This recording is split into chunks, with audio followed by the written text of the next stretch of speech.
We've brought all three women together in our studio to share some of their experiences. Afua Cooper, Elle Jones, Rebecca Thomas, welcome and thank you for being here. Thank you. Thank you. Congratulations first to you, Afua, on your appointment as the next and current Poet Laureate. Thank you. I've already read that you want to make a big difference. You want new voices to come out and you want to inspire people. What do you mean when you say that? Well, what I mean is when you look at the description of the laureate, it says Ambassador for Poetry, Advocate for Literacy. I thought, how beautiful. What a beautiful mission. So it's also kind of a tall order. And I have this ambition to engage other voices that we haven't heard before, like the immigrant voices, because there are all these voices in Halifax. I see Halifax as a meeting point. The world is in Halifax. I'd like to hear what the world is saying outside of the more established communities, because there's a lot of stories, beautiful, tragic, morose, what have you, that I can use this opportunity of poetry to create sort of or to think of a new Halifax. You talk about tragedy, but it sounds more like that can lead to hope in your vision. Well, tragedy in the sense that poetry is everything, yeah? And we have, so for example, if we think of some of the newer communities that are coming into Halifax, like people from Syria, maybe the most recent, people from Nepal, people from the Congo, many of these, Eritrea, many of these communities are coming from civil wars and great tragedy, people crossing the desert, having their families drowned in the Mediterranean, somehow ending up in Halifax. Yeah.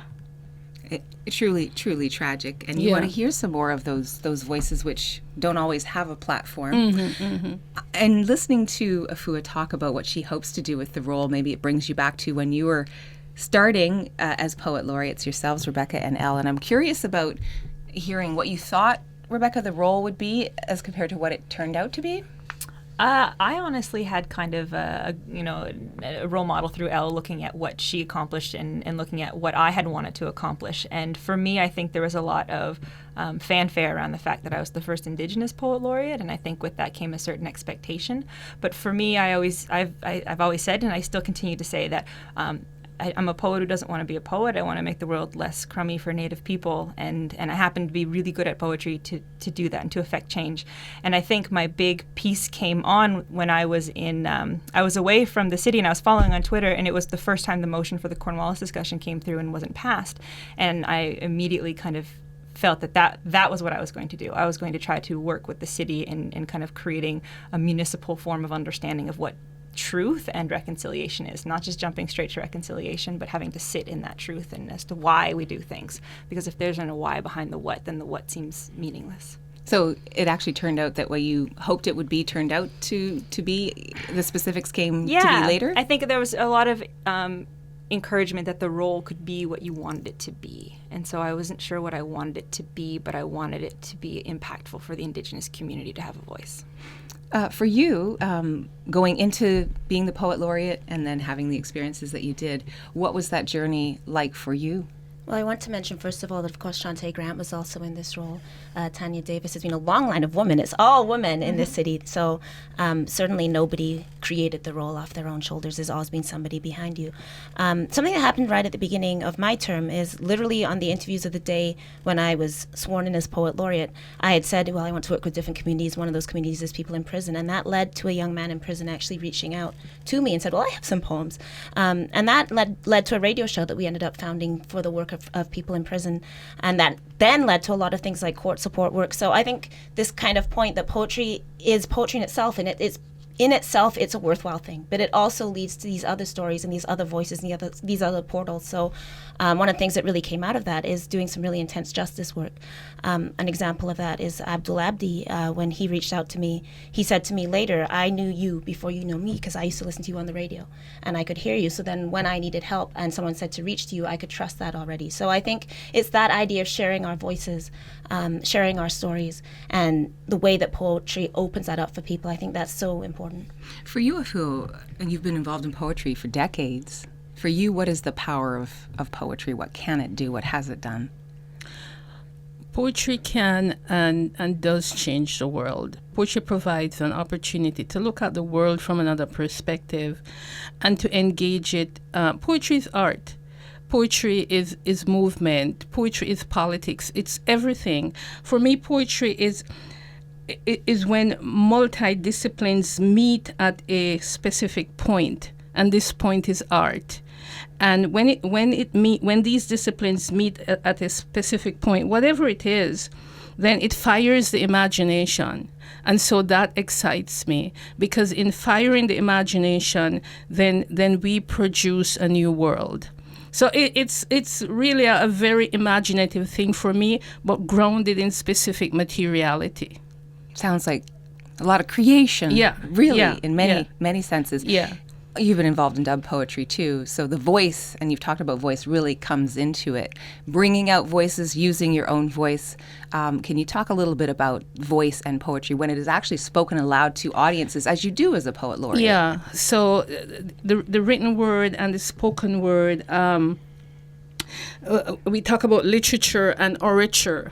So orature is the spoken word. And within the spoken word, it's not just words that are spoken. It's gestures, it's body, it's what's coming from the cellular level. That's why I think poetry is so exciting, and it can engage every audience. You know, when we were in high school and university, we were taught that poetry was a specific thing, that you read from a page and you study William Shakespeare, beautiful as William Shakespeare is.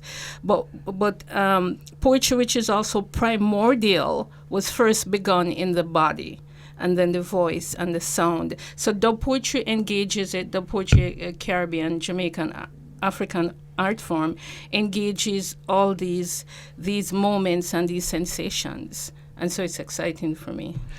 As poet laureate, you get called out to do all kinds of things, events that you're asked to perform poetry for, maybe at the drop of a hat. Just talking about the practicalities of the position and the kinds of things that you were asked to do as poet laureate, what stands out for you, Rebecca? Well, I had tenure during a very busy time of term. So I had the Canada 150 and I had the 100th anniversary of the Halifax explosion.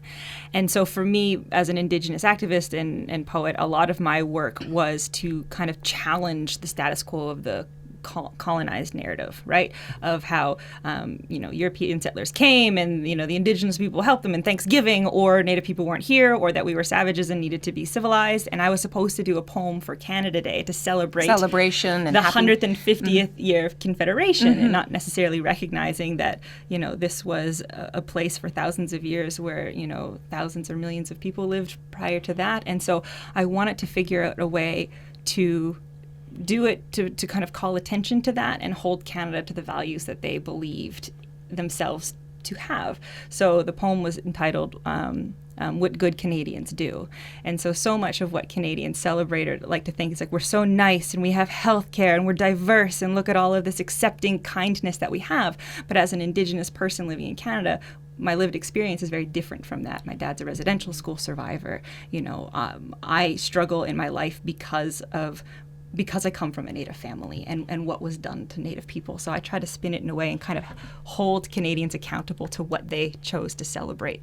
So how is that received at occasions where maybe you're expected to be rah-rah, but then you bring that perspective? It starts off rah-rah, right? It's like, are you a good Canadian? And it was all about all these things. And so I would say something and the crowd would cheer, and I'd say something and I would cheer, and then I would say something perhaps a little bit more challenging, and it's like, but you would do this, right? Because you are a good Canadian. And a delayed cheer, like, yes. And so I joke that I tricked them into cheering for a critical poem about colonization. There you go. How challenging is it, though, to be asked to go to events large and small and all kinds of different things at the drop of a hat and create a poem for it, Elle?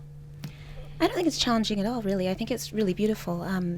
So one of the things I think that happens with people is that they don't necessarily feel they have access to the city in particular ways, and the poet laureate becomes this accessible point. So even though to you, you're just you, nothing changes, you're just you doing poems, but because the city sort of invests this thing in it, people really feel like, okay, this is the city coming to me. So a lot of, particularly, whatever, I don't like this word, but marginalized communities, I think they have a kind of path through the poet laureate. So some of the stuff I did, the refugee clinic was putting in a garden for Haptam, who was a man from Eritrea who committed suicide because they were deporting him. And so they were putting in a garden. You come and speak at that, and you have a whole community around you.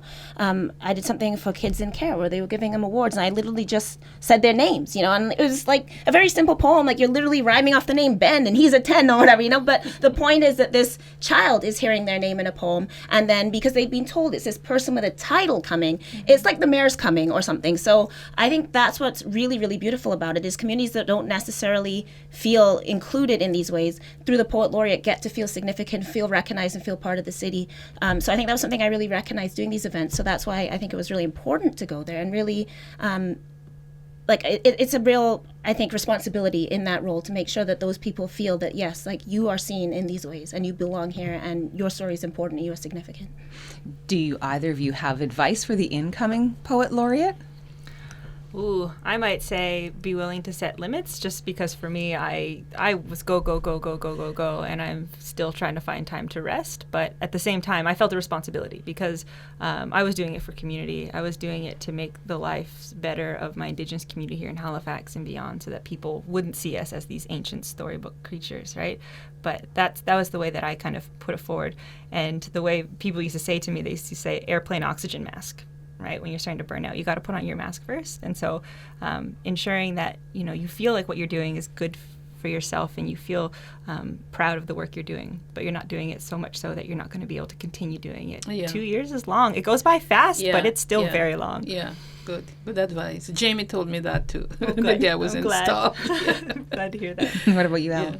I don't know that Afua Cooper could possibly need advice, but I think everybody makes the role their own, and I think there is a lot of pressure coming into the role because we always, I think, as people, compare ourselves to what came before, and this person did this, and I think it's just really important, and particularly as women, I think women do this a lot, is compare ourselves and feel guilty and have these kind of doubts, and I think it's just really important that everyone inhabits the role in the way they want to inhabit it. There's no right way to do this. Part of art is about expression and about telling your story, and that's one of the things I think everybody in the role wants to encourage. So I think it's in many ways just doing what you want to do in that role and shaping it in however you want to do it, and the next person coming along will then benefit from the new way it was shaped. So I think it's really about showing people that they can be themselves, they can be fearless, they can express themselves, they can write, and showing that by living that in the way that you just present yourself as you.